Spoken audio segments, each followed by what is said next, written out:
Okay, we're back at the AdvocaSea event. We're just sitting down with Troyce and Amanda. How are you doing?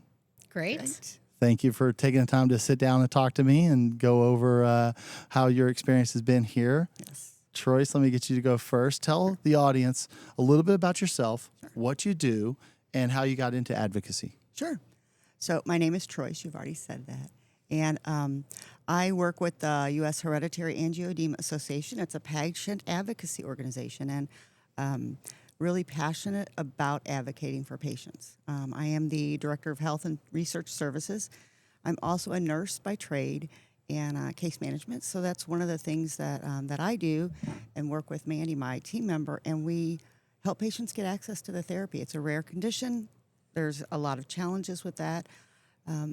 A little reason why I got involved, I actually am someone who is living with hereditary angioedema, and so it took me a long time to get diagnosed, and access to therapy is still a challenge, and so I want to make sure that I'm there to help support others. Oh, that's great. That gives you a lot of reason to do it. It gives you a lot of experience that you could pass on to other people and help. Yeah. That's great. That's great to hear. And Amanda, how about yourself? How are you doing? I'm doing great. Good. Go ahead. No, yeah. Tell me about yourself. Tell the audience about yourself, because there'll be people listening who are like, I want to get into that, or I need somebody's help. Who do I talk to?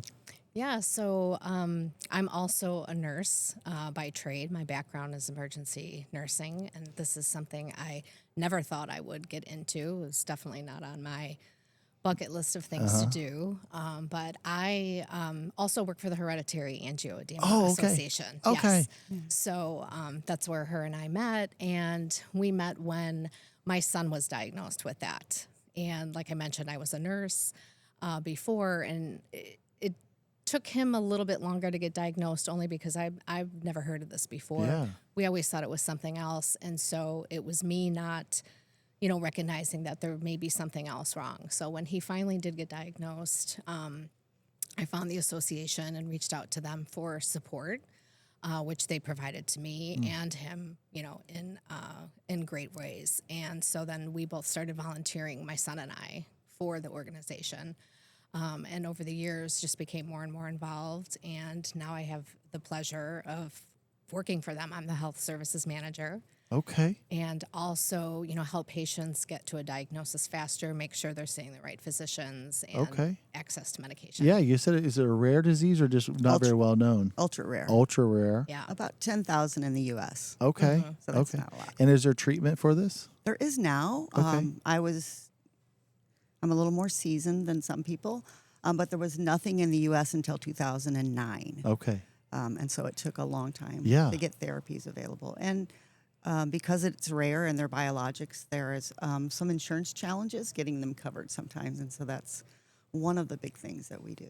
And that's some of the things that the organization helps people get diagnosed, get treatment, navigate that challenging space, because it is ultra rare. It's probably got unique challenges and even just finding a physician that understands it, because not everybody, it's rare. And so not every physician is created equal as far as understanding. So we have a pretty robust physician database that we, somebody reaches out, we can send them to a physician that would have knowledge about it. And then same thing with therapy, right? Getting that covered, which is one of the great things that has come of this weekend, is just, seeing there's other organizations, other advocates have the same challenges, and kind of finding ways that we can work through some of those challenges together, and then taking them back to our patient population. Yeah. And how can we, not just be inspired, because I am, but how can we deliverables? Yeah. What is it going to look actions. like? I know we I think Liz and Melissa both wanted to intentionally make sure that this little retreat wasn't just a retreat. It was a workshop. We called it a boot camp. We called it a mastermind. And then there was steps to be taken. There's homework. There's actions, short-term, medium-term, and long-term steps. And so, you're part of the solution now. Right. I think one of the things that really hit home when talking with Melissa and Liz is they did say that. They said, we've been to all of these conferences before. We've talked about these issues forever. Ad nauseam. And it's like, we're tired of talking about it. And when she said that, I was like, it's so true. And so like, what are we going to do today? What are we going to do, in the short term? What are we going to do in the long term? So that's awesome. Yeah. And I know with you talk about, I just talked to some folks who run like local community health systems, and they want to be in your neighborhood and stuff. And my mom had kind of a rare condition, and we had to go like 3 hours, 4 hours away to go see a physician, and it took forever to find a physician that knew the condition, knew the medication, to get the right diagnosis, because there was a lot of, I won't say wrong diagnosis, but I'll say there was a lot of like, the average physician didn't know this particular rare disease. Misdiagnosed. Yeah, Yes. Yes. So it sounds like you guys help people figure it out. Right. And you have a physician database? We do have a physician database who are physicians who are familiar with hereditary angioedema, know the different ways to diagnose it. Okay. And it provides us an opportunity to not have to have a patient drive 3.5 hours like your mom. I mean, some communities are very rural, so you may still have to commute a little bit. But it has given us, and we also work with some expert physicians. So there's some specialty clinics that we can send really challenging cases to.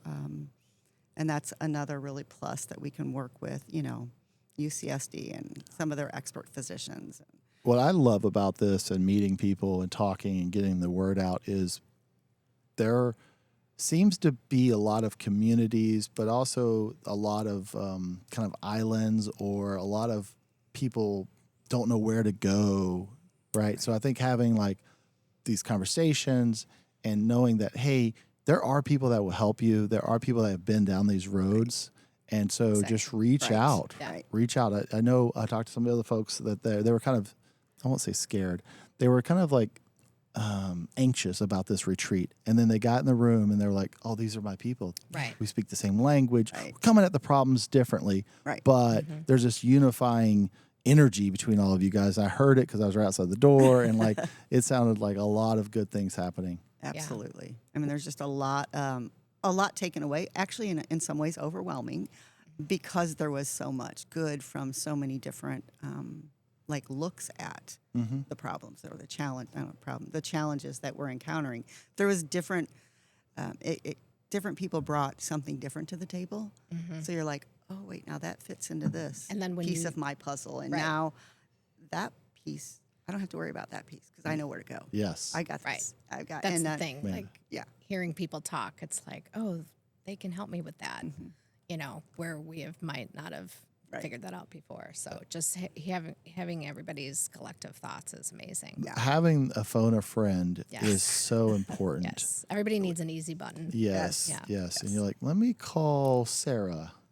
And she knows somebody. So, no, that's great. Well, thank you so much about letting us know about this rare disease. And thanks for coming out here to the AdvocaSea retreat, boot camp, workshop, mastermind. We'll have to figure out what we want to call it. So sounds like you had a great time. I won't keep you much longer. Any parting words? First off, would say thank you to Melissa and Liz for inviting us. This has been extremely eye-opening, extremely productive. Yes. I'm excited to see how we're going to move it forward. Yeah, I think for me, same thing. Just really appreciate the opportunity. And like Melissa was saying, I don't want it to stop here. Yeah. Right. Let's not make it like every other conference that we've gone to. And I'm not saying that's negative. No. Some of the conferences are amazing. We get great ideas. And so my hope and real takeaway is, how do I continue to engage so it doesn't stop here? That's great. That it's not, we're not done. That's we've great to got, hear. We've got something else, and then that something is going to make us do this something, and it's going to keep going, because there are times when you come back from a conference, you have like all this paperwork, you've taken notes, and then you're like, okay, well, I got to go do this. This is my job. I got to go back to my job. Yeah. And I don't want that. I want it to be, I still have to go back to my job. Sure. But I don't Incremental want progress. Yeah, and let's not make it like it's not. It wasn't like every other conference. I did take notes. I did, those things were there. Sure. But I want it to be not I don't want it to be until the next year. Right. No, I heard I want to perfect. see We have that its move. ongoing It's work going to that we be have to something do. that it's like going to school and you got to do homework. Yes, we all put something in today or this weekend, the last couple days, but I still have something to do at home. And the reason is because I want to help everyone in that place. Well, thank you so much. Thank you so much for sitting down. I want you to enjoy the rest of your day, enjoy the retreat, relax, soak it up, because we go back to work next week and That's right. got to That's get right. back after it. Yeah. Thank you. Thank you so Thank you much. so much. Thanks. It's great. Bye. Bye.